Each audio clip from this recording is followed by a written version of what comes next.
ಬಿಹಾರಲ್ಲಿ ಎಂಥ ವ್ಯಕ್ತಿ ಎಲೆಕ್ಟ್ ಆಗಿ ಗೆದ್ಬಿಟ್ಟ ಅಂದರೆ ಆ ವ್ಯಕ್ತಿಯ ಎರಡೆರಡು MMS ರಿಲೀಸ್ ಆಗಿ ತುಂಬ ವೈರಲ್ ಆಗಿತ್ತು.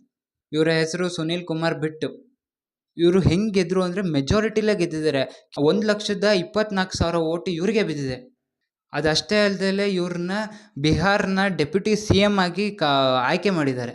ಇವ್ರ ವಿರುದ್ಧ ಮ್ಯಾಥ್ಸ್ ಟೀಚರ್ ತುಂಬ ಪ್ರಸಿದ್ಧವಾದ ವ್ಯಕ್ತಿ ಕೂಡ ನಿಂತಿದ್ರು. ಅವ್ರ ಹೆಸರು DC ಸಿನ್ಹಾಜಿ. ಅವರು ಇದುವರೆಗೂ 70 ಬುಕ್ಕು ಮ್ಯಾಥ್ಸ್ ಮೇಲೆ ಬರೆದಿದ್ದಾರೆ. ಆ ಬುಕ್ಗಳನ್ನ IIT ಸ್ಟೂಡೆಂಟ್ಸ್ಗಳು ಓದಿ ಎಕ್ಸಾಮ್ ಬರೆದು ಪಾಸಾಗಿದ್ದಾರೆ. ಆದರೆ ಅವರಿಗೆ ಕೇವಲ 15,000 ಓಟ್ ಅಷ್ಟೇ ಬಿದ್ದಿದೆ.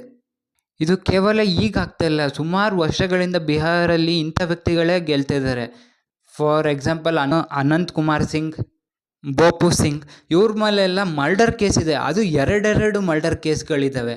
ಇವರಿಬ್ರಿಗೂ ಕೂಡ ತುಂಬ ಹೈ ಓಟ್ ಬಿದ್ದು ಈ ಸತಿ ಎಲೆಕ್ಷನಲ್ಲಿ ಗೆದ್ದಿದ್ದಾರೆ.